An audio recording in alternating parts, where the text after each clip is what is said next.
Hey, happy Sunday morning, fellow YouTubers. So right here, I think I have everything I need for my agenda for the day. So right now, Big Red Betsy is awaiting me to take it for a little 10-15 minute ride to get all of the fluids really up to running temperature. And so I have started with engine oil. So right when I get home, I'll put the drainage pan down, drain the fluid, and then take off the oil filter, and then put the oil filter back on, put the reservoir, the plug at the bottom, fill the oil back, and put the oil filter on. Then I'll move over to the primary.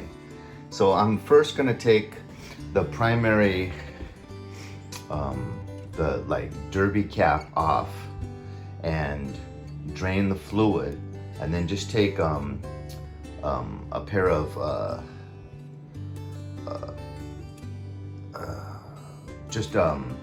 gonna test the chain. You can do it from where the derby opens on the primary.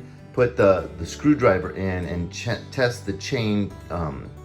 If it's extremely tight, I plan on taking the whole primary case off, which is kind of nerve-wracking to me because this bike has never had the primary off. It's all Loctite. And then I don't have a wrench that has the gauge on it for how much pressure to use. So I would have to put all those back on, being careful enough to not have a leak, but also careful enough not to strip it. So that's where we stand. So I'm gonna jump on Big Red Betsy right now, take it for a little spin, and then we'll be back and get started. First time trying these. Oh man, they feel so warm. Okay, so I got the engine oil draining. And the first really good news today is, as most of you guys know, these are magnetized. And I didn't find any little shavings of metal. Ozzy's always got to get in the camera. You're such a ham, buddy. So that's good news, right? And then we'll look at the primary. I know the primary is magnetized as well, and I think it's going to have a higher chance of having some metal shavings. So there's two indicators on if I'm going to actually take that primary casing off, which, I've never done and makes me a little nervous, but that would be one, if the chain is tight when I check it with a screwdriver from the primary, when I take off the derby cover, and then if there's any metal shavings on this screw. Okay, so since I got the fluid draining right now, we'll go ahead, and it's slowing down, we'll go ahead and take off the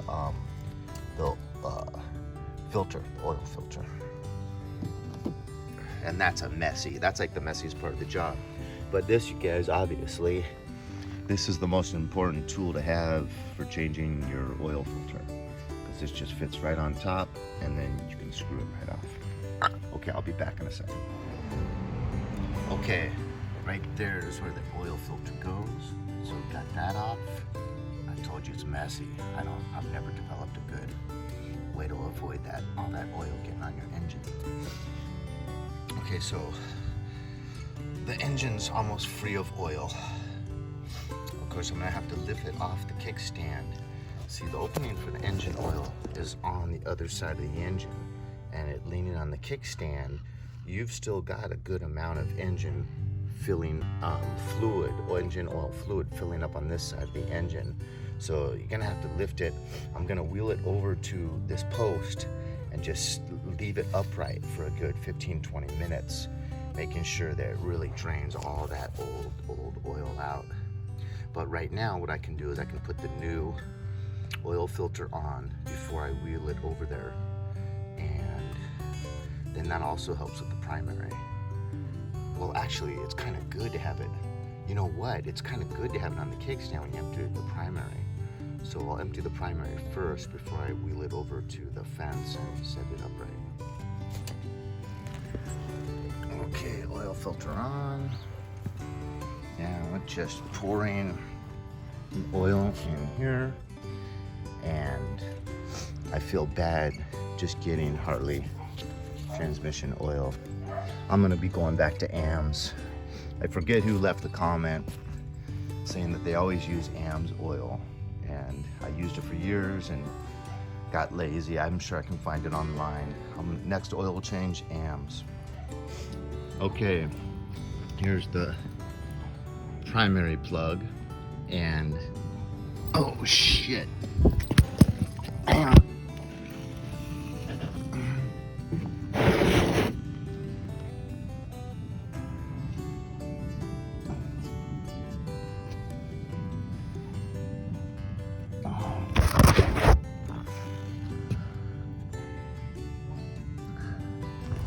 Oh man, look what I just did.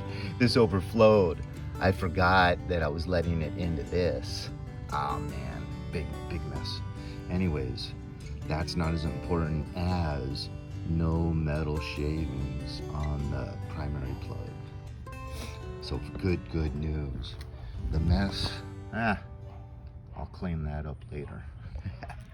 Woo! This is fun. You guys, I hate to say this, but I think I might have found out what the noise was coming from the primary.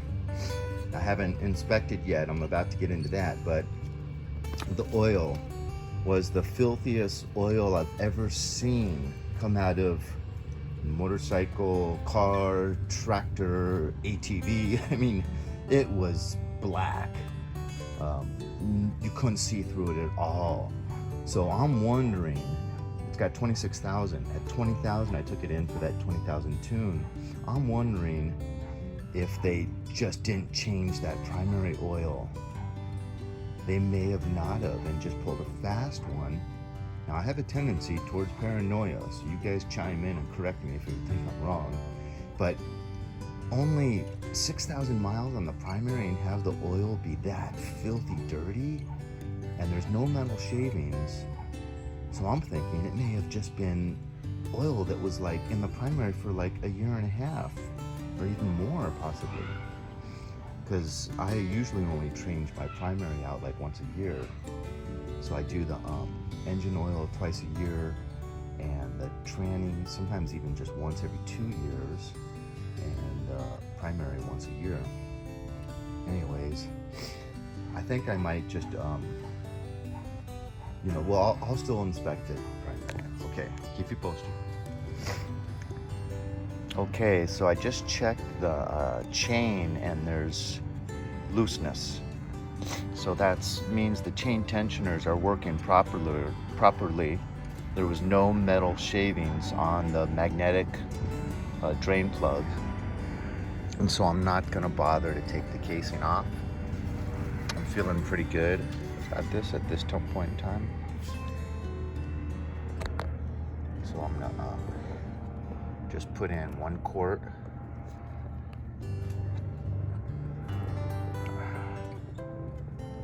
And tighten that up.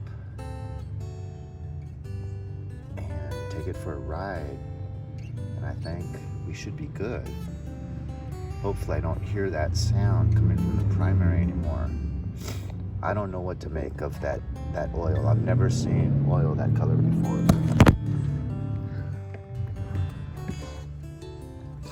Okay, I may have made that look relatively simple, and it is, but one thing I learn every time I do this is I am by no means a mechanic. Let's go over the mistakes I made. I bought standard oil, engine oil, when I intended to buy synthetic. I tried to use a Phillips screwdriver on these, which that's not what you use. You use one of these. I forget what these are called. Let's see. I forgot to put the drain plug on the bottom of the primary before I started putting the new oil in. I was lucky to have a couple extra ones that had like maybe this much left at the bottom from like 3 months ago, and that's so I wasted about maybe a third of the quart. So that was those other 2 quarts I had that had this much at the bottom were sufficient. So I mean, if this was something I did more often, obviously I wouldn't have made a huge mess here. Bought standard oil instead of thin synthetic. I forgot to put the drain plug on before I put the new oil in. But you know, you just get better at things the more often you do them. And I have been a little bit lazy. I used to do all my oil changes in primary and tranny, but I don't know, when I lost my garage, it kind of did something to me. But I need to get back into it, and I hope you guys enjoyed it. And I'm so looking forward to a ride now. I love my new gloves. I got 2 of the 3 oils replaced. Yeah, man. No sunshine, but thanks for coming along with me on this. It's an adventure. Anytime you do something mechanical and open something up, you got to kind of plan. You got to think it through ahead of time, and that's, I think, my downfall. I rush. I'm a little bit impetuous at times. But thanks for coming along, guys. Leave a comment, hit like, dislike. Have a great day.